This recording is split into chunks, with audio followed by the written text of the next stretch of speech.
Hi everyone, my name is Tiffany. Welcome back, or welcome if you've never been here before, and welcome to my weekly wrap-up, the second of this year.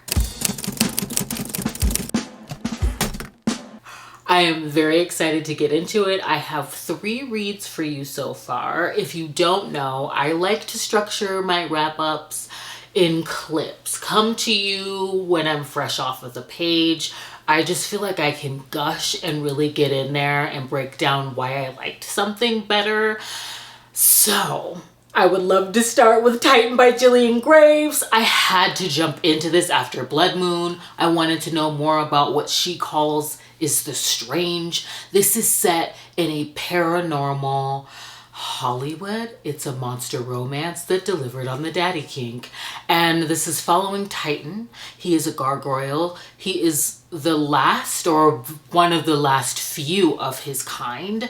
And he has been rudderless in hiding until he feels the pull of what they call the keystone, which is this relic that's been imbued by magic by ancient witches.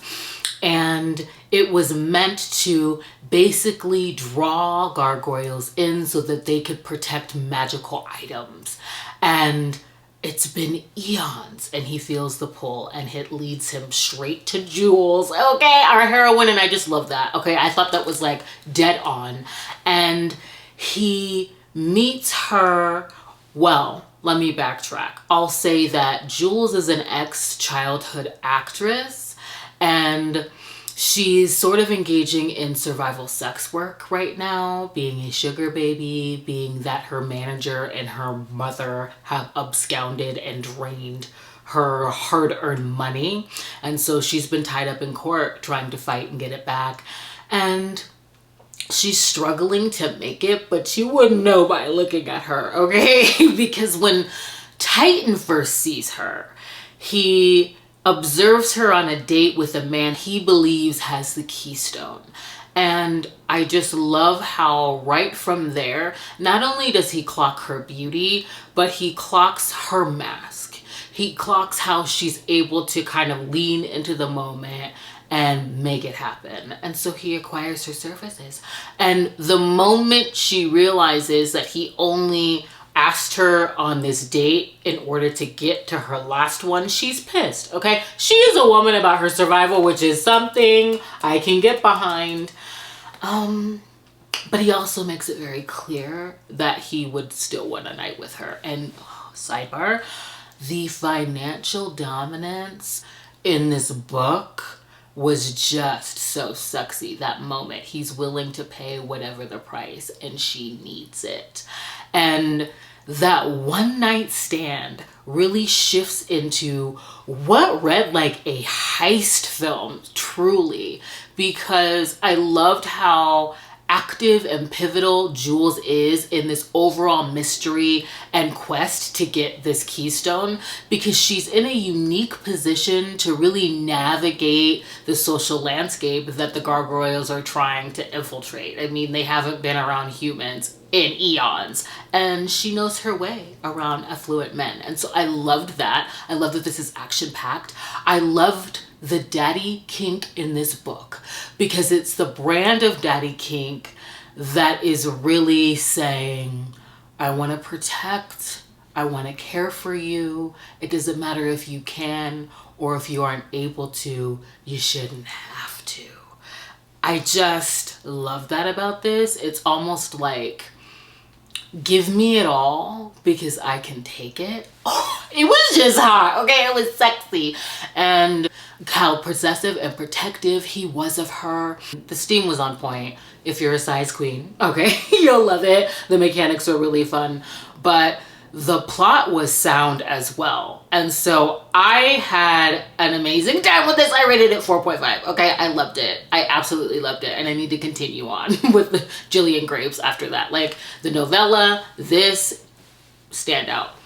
I actually think I read them out of order because Blood Moon, I think, is supposed to come after this. So I've got to move on to the second book. After that, thanks to Caitlin from The Love Librarian, I read Behind the Scenes by Christina C. Jones, and I just have to lead with the fact that the audiobook was fire, okay? I mean, it's eargasms. There were so many parts that I slowed down and rewound. This is a one-night stand that actually is predicated with a car accident, being that our heroine Logan runs into Pierre after breaking up with her boyfriend that's never really seen her value or shown that he cared. But Pierre seems to see her value. They're in a bad neighborhood. He offers to drive her home, and instantly it's like the hyper vigilance on the other that I just loved.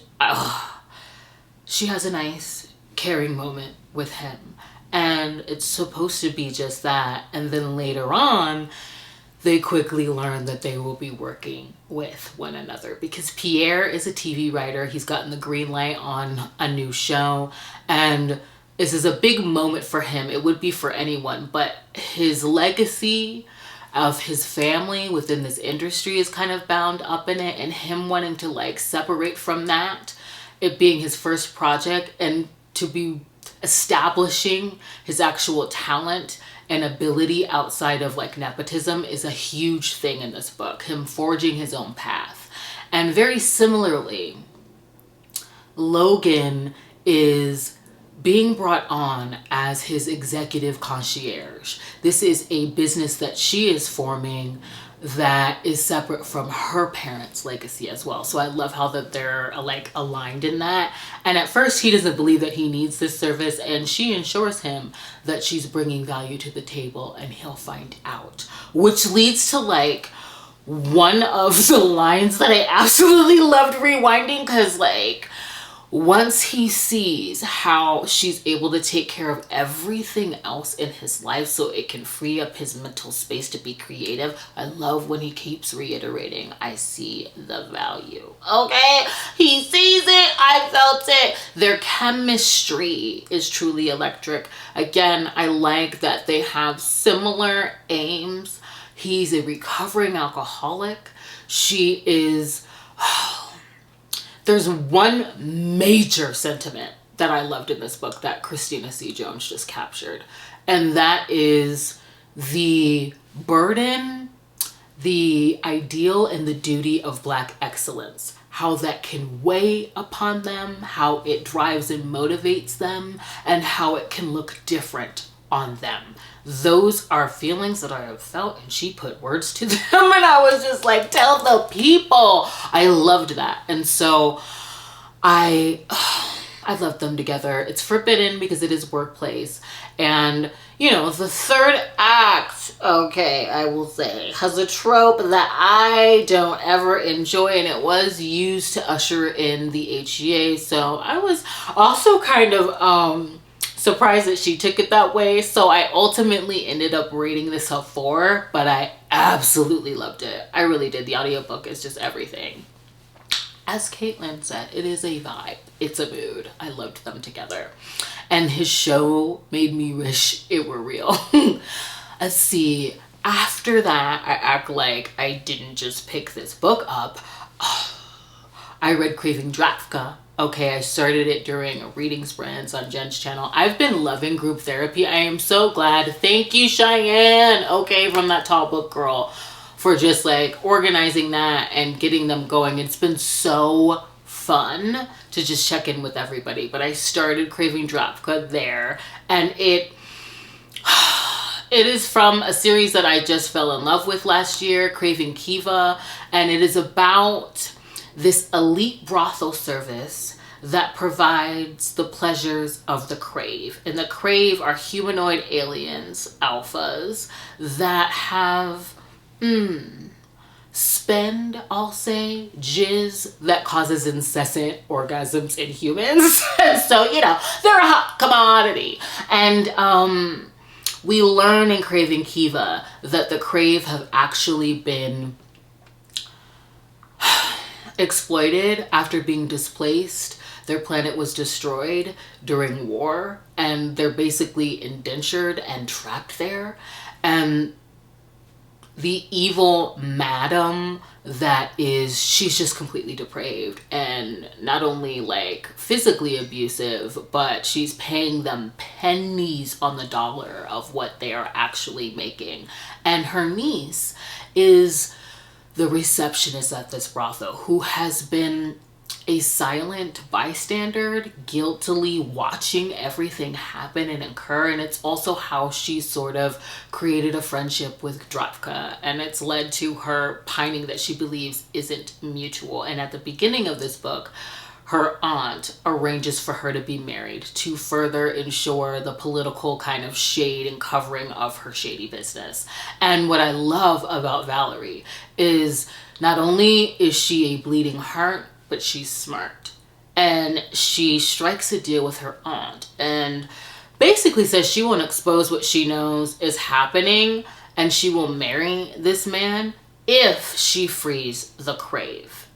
And her aunt's willing to acquiesce, come on, in exchange for Valerie keeping her silent on that intention. And so it already, has all of the angst of course Dravka is pining over Valerie. He doesn't believe he's good enough. She also has familial ties to his abuser and captor, and so he's pushing her away. But on top of all of that, okay, Valerie is marrying someone else. It's very public, and she can't tell him why.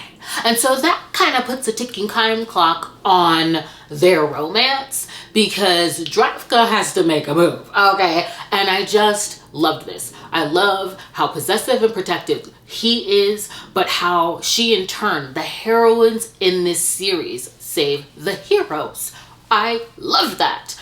Oh, it was just so delicious. I will say that Kraving Kiva is still my favorite, but I am just committed to figuring out like the fate of the Crave because of this. So I rated this 4 stars, and I'm not sure what I'm going to pick up next, but I will be back when I have more thoughts. This week has already just started out so great. So I'll see you soon. I loved it. I am back, okay, and I feel like I'm making good on my bookish aim to read more thrillers this year. It has been a ride that I've absolutely loved. I've got 2 5-star reads in here. Let's start with Hidden Pictures by Jason Rekulak. I hope I'm saying that right. I think it's at least important to try.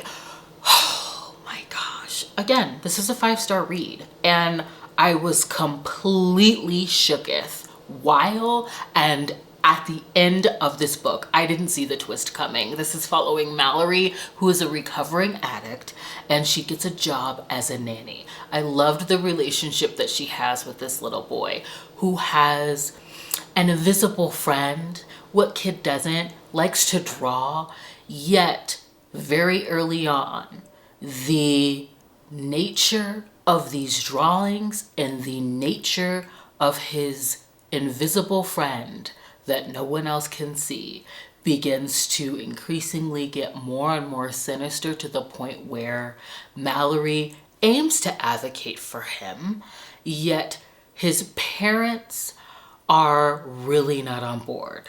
And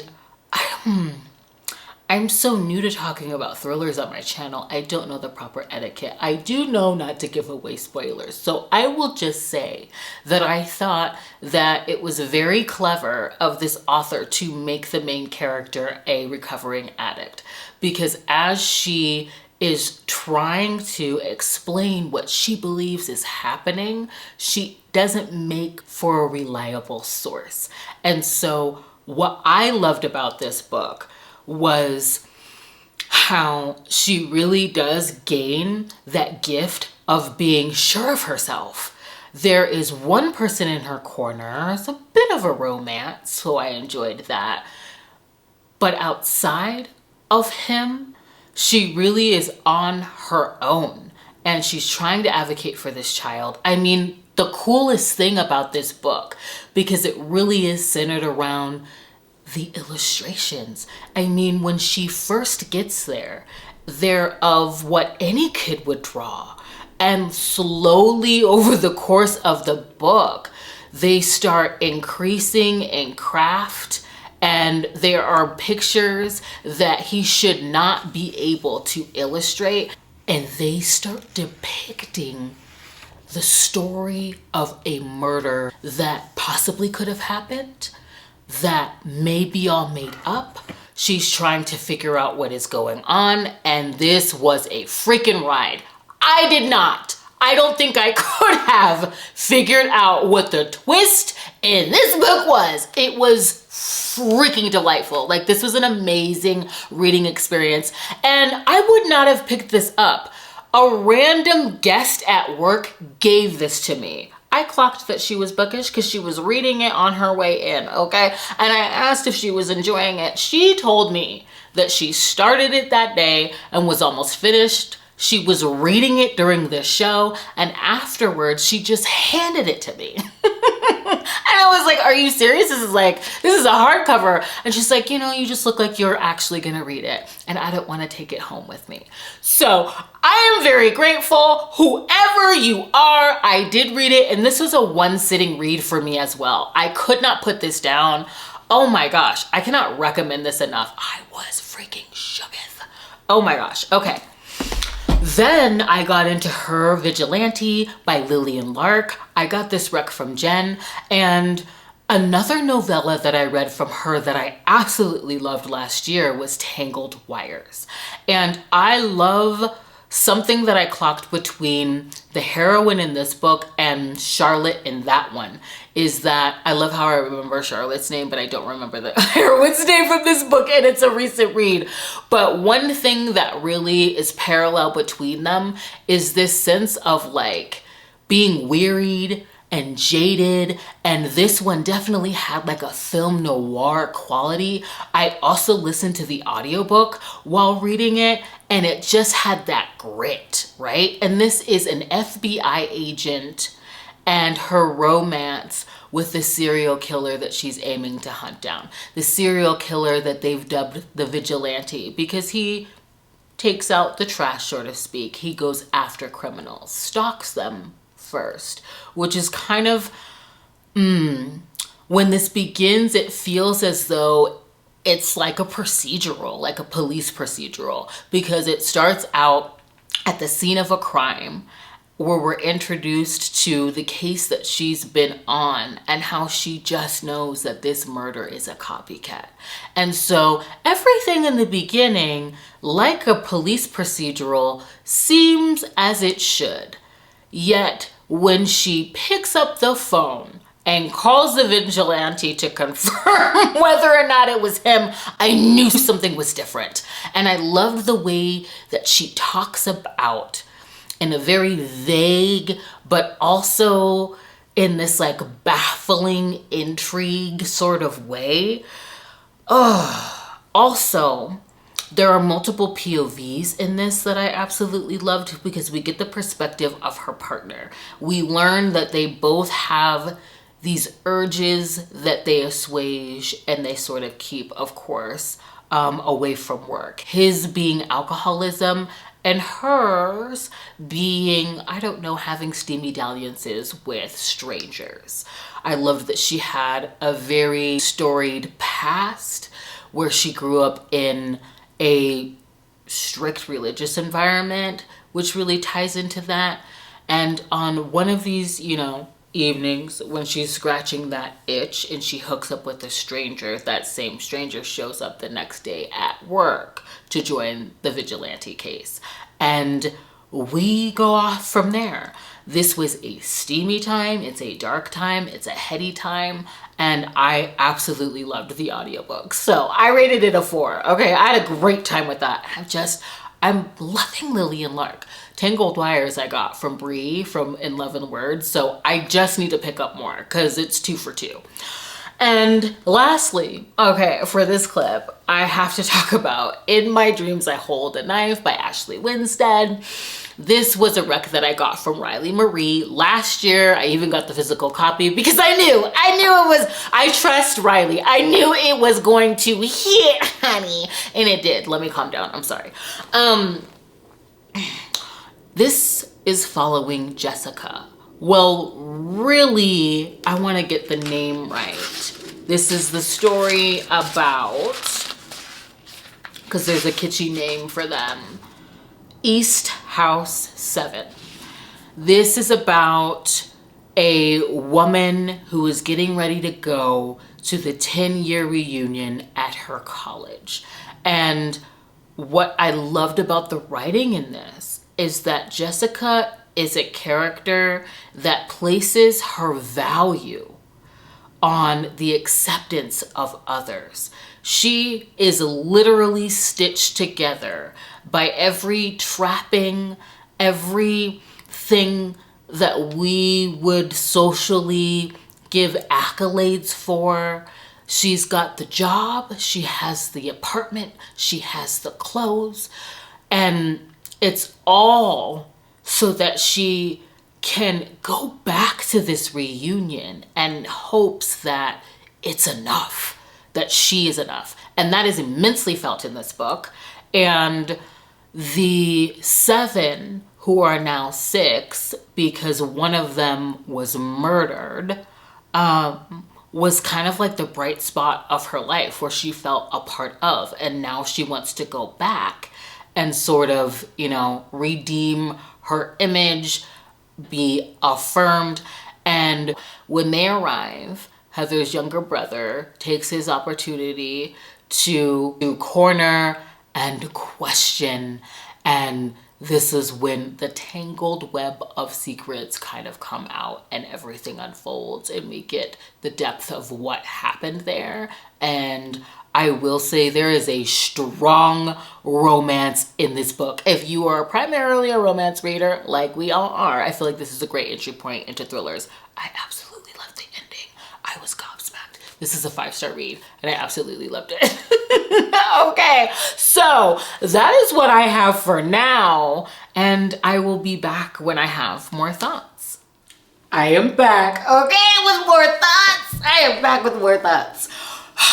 Let's start with Not All Himbos Wear Capes by C. Rochelle. New to me author alert. I want everything, all of it. This is an MM superhero, supervillain romance, okay? It's very Marvel meets, I think it's called Good Boys on Amazon Prime. It's very that ambiguously gay duo, if you remember that cartoon, okay?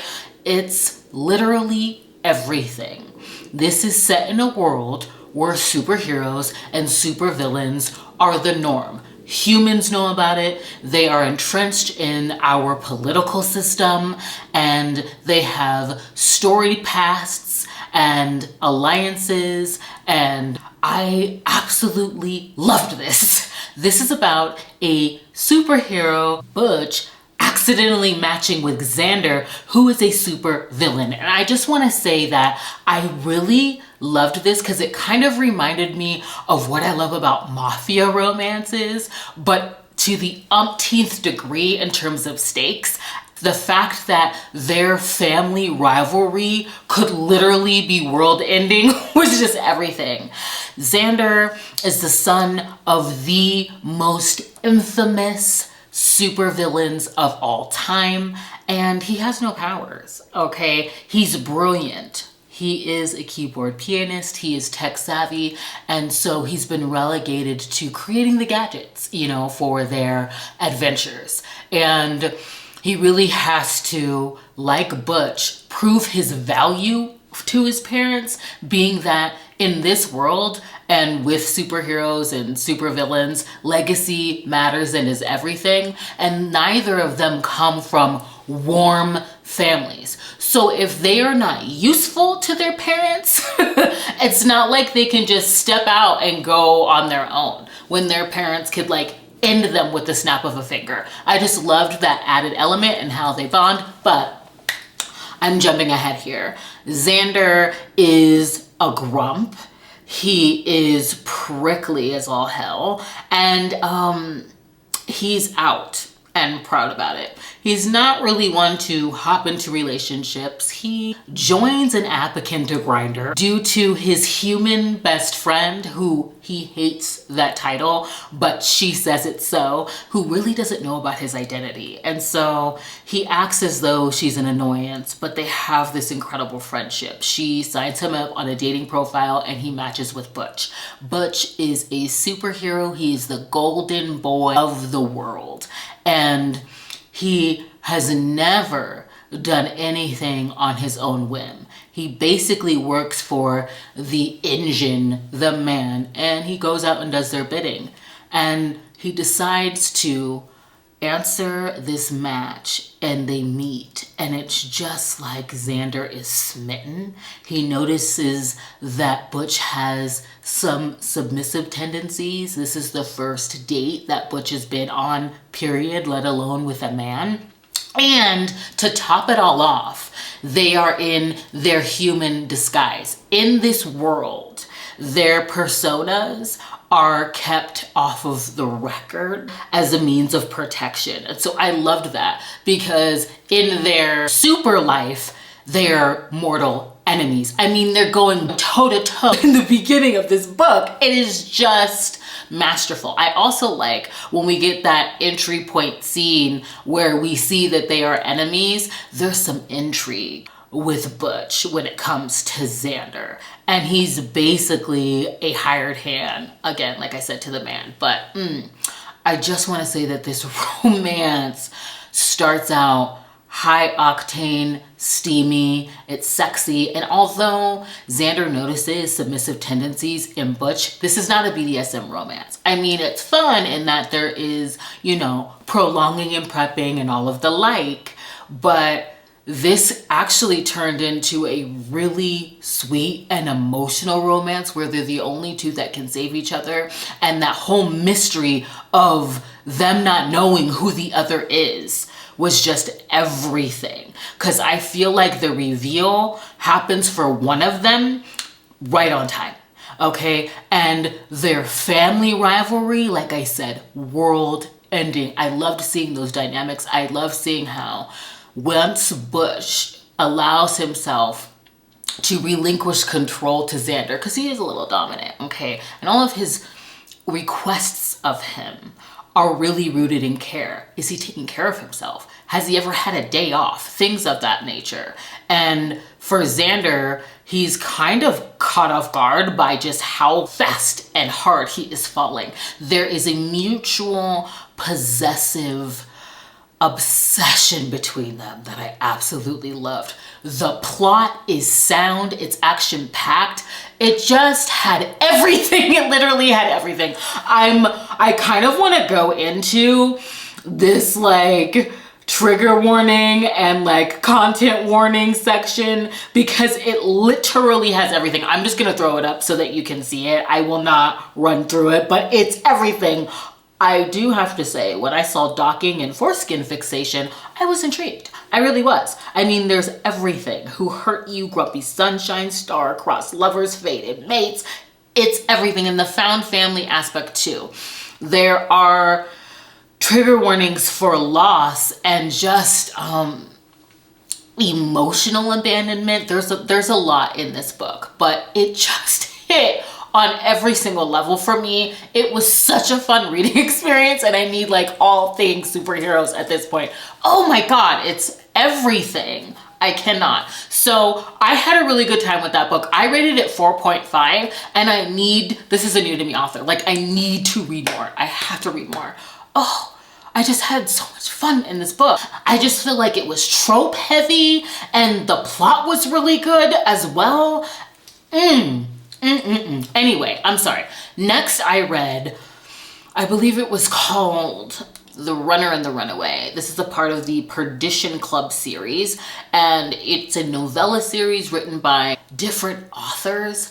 And I will say, I've read two that I'm going to talk about right now, but this first one by Mary Farmer is my favorite. This is about Theo, who is a Bow Street runner. It's historical, and his job is on the line. And that would be perilous for anyone, but I loved how this novella did a really good job of ushering in the backstories of the heroes and having them be pivotal to the story while also having it track and move, because we don't have a lot of time. And I think that she did an incredible job with the short amount of pages that she had. And he starts out this book with his job in peril because his boss is upset that he hasn't taken down the big fish when it comes to the local gaming hell. He's brought in, you know, the small time game, but he wants to completely eradicate the gaming hells within their district. And this particular gaming hell that fronts as a gentleman's club, which it is, but it also provides a sort of treasure trove of pleasurable sin, according to the Bow Street Runners. You know, Theo's been observing this place and he's been doing his job, but he's also sort of had a pining and obsession for Giles, who is an escort there. And he's sort of smitten with him, and he feels some type of way about being the one to bring this place down because it would displace him. And Giles knows that Theo is a little bit hung up. And when Theo tells Giles what his aim is, there's an overarching mystery about someone bribing to control the docks. And Giles informs him that he knows a lot of secrets from a lot of affluent people, yet sharing pillow talk is really against his code. And what I really loved about this book, not only do we just go on an adventurous ride that hits a pain point and also just shows complete bravery out of Giles, I love how this novella illustrates the fact that their love was illegal in the time. I loved how this is also within the author's note in the back. This is also based on like a real case. And I loved that historical element within it, but also that Giles is a sex worker, and it's not as though he's ashamed of it. He's not trying to get out of it. It's almost his literal freedom. And I don't want to give away the reveals on his backstory and how it's tied to the case, but I will say, I absolutely love this. I rated it 4.5. Like I said, like the steam is delicious, and I think it's exemplar of him really reveling in what he does and being good at it. And there are also heartbreaking reasons for why. And I just loved how Theo was so captivated by him and how Giles felt so protected by Theo. It was really good. Like this is a novella that's gonna go on like a lot of my lists. Then I read within the series, which I did enjoy, just not as much as this one, okay? Mary Farmer nailed it. The Wrong Rake by Eliot Grayson. This is an MM as well, and it's centered around the Perdition Club. And Harry is storming into London and into said club so that he can confront Simon, the rake that ruined his sister in Bath. And so I won't get too into the mistaken identity situation because that is what has occurred, and how Harry is still in the closet, but he uses this situation that he is in with Simon to sort of explore his urges in a very dominant and almost callous way, which is what haunts Simon in a hot, like, I need more type of way, but it's also what kind of thrusts them back together and has Harry in this sort of grovel as they're uncovering how to bring down who actually did ruin his sister's reputation. So that was delicious, but I did rate it a 3 because the story just wasn't as impactful, I believe, as the first. So I think I found a new series, like the Perdition Club. I think there are like 3 more within this series, all centered around this gaming hell, and I loved them, gobbled them up. And the next book I know I'm going to be reading is Desire in His Blood, I believe it's called, by Zoey Draven. My mom is coming into town, so I'm really excited. I do know that that's probably gonna make this video late, but I have committed to telling you about every book that I'm picking up this year. So if I have to make this like week 2 and 3 in terms of a wrap up, I will. You'll be hearing about everything that I read. So I will either be back to end this off or when I have more thoughts. I'm finally back. I feel like it's finally. For you, it's just a clip. But for me, I know that I'm late on this video, but I am still committed to giving you my thoughts on everything that I'm picking up. So I'm back to wrap this up, and it is time to discuss Desire in His Blood by Zoey Draven.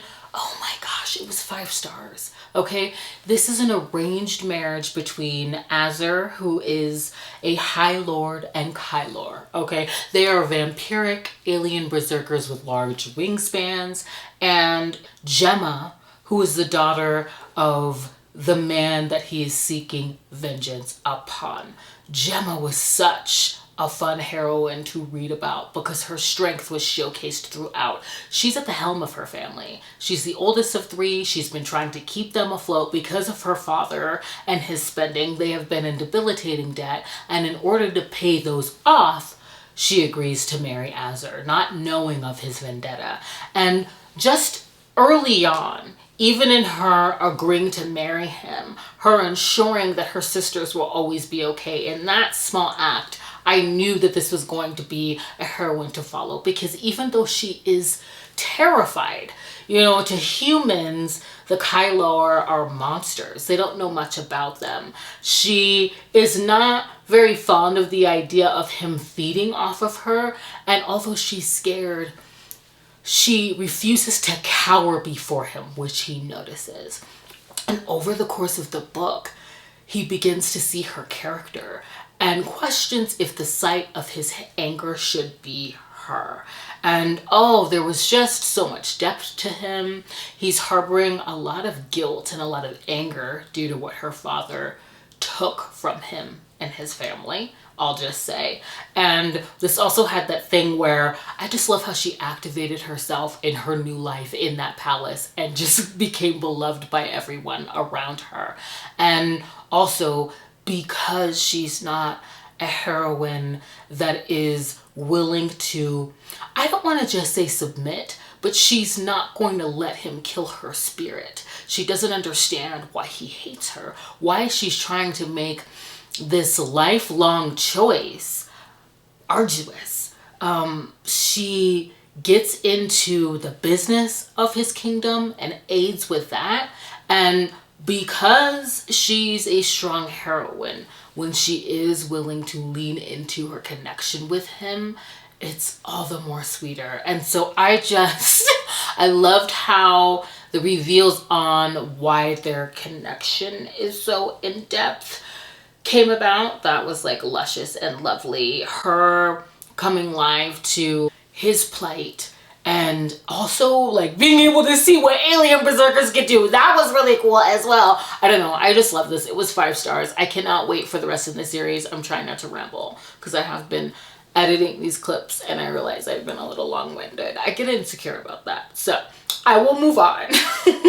An Optimist's Guide to Heartbreak by Jennifer Hartmann got me. I have to start out by saying that this has a cliffhanger. I mean, it is a hard cut, okay? I did not realize it was a duet until I was like 20% the way in, and I was just wrapped up in this, in the shared loss between them. Okay, this is a grumpy sunshine, it is a slow burn, and for delicious and good reason. This has a trope. She's a virgin heroine, and there's a good reason for that, and I just love the pacing when it came to their exploring of each other. And this is also workplace, because Lucy and Cal do share a great loss. Lucy lost her best friend and Cal lost his little sister, and Lucy's back in town. They haven't been in touch. She's now bought the home that they used to live in, and she is seeking employment at his mechanic shop, which forces them into proximity, which is something that Cal is reluctant to do because he doesn't want to remember his little sister. He doesn't want to even entertain the connection that they once had. Because one thing I love about this very early on in the book, and I'll just say that, she finds her best friend's diary. And it's kind of heartbreaking because it's written from like a girl's perspective, like a young girl's perspective. And through that, we get to see the crush that she had on Cal and how they had this sweet admiration for one another. And so now that she's working in his shop, oh my God, she is a full ray of sunshine, okay? Socially awkward, she's rambling, she's animating the space, and I just loved the hilarity in this. I loved how swoony it was. He is pushing her away every step of the way, okay? But has the nerve, okay, to get all possessive and claim her. I just love that. I just loved the kind of stern brunch daddy that he was, okay? The way that he tries to place a wedge between her and anyone who's trying to step in. I loved it so much. And also just all of the heartbreaking reveals, because I was just like caught up in the hay of it, okay? And then I quickly remembered where I was, which was in a Jennifer Hartmann, and I didn't know when she was going to pull the rug from underneath me, but it happened. And I love with her that nothing is gratuitous. There is a reason for her sunshine disposition, and it just gut punches him. But I'm looking forward to the second. I need the second now. I rated this 4 stars. I just want more. I have no doubt that the next one's gonna like knock it out of the park for me, but I need to know how it ends, okay? After that, I just need to know how it ends, okay? I loved this. I loved it. And then I wrapped up with Daisy Jones and the Six by Taylor Jenkins Reid. And I will say that this is going down as a favorite of all time. I don't know why it took me so long to pick up Taylor Jenkins Reid, honestly, because the way that she sets the atmosphere and the tone for this fictional 1970s rock band is just beyond me. And it's told in a documentary by way of interview style. I'm so glad that I was like directed to get the audiobook. It's exceptional. And I listened and read this. And it's following Daisy, and when we start just being introduced to her, and I just catched the vibe. The fact that she was in late 60s Hollywood, describing Sunset Boulevard and the whiskey. I used to live in Hollywood. So this, just hit a lot of stuff. I feel like my younger self would have loved this book for different reasons. This really talks about alcoholism and fame and how the Six, the band, and Daisy kind of unite, and just that quality of the it factor, that ephemeral nature of creation and talent, and the work that goes into making the magic, the dysfunction that can occur with a band. It was just riveting.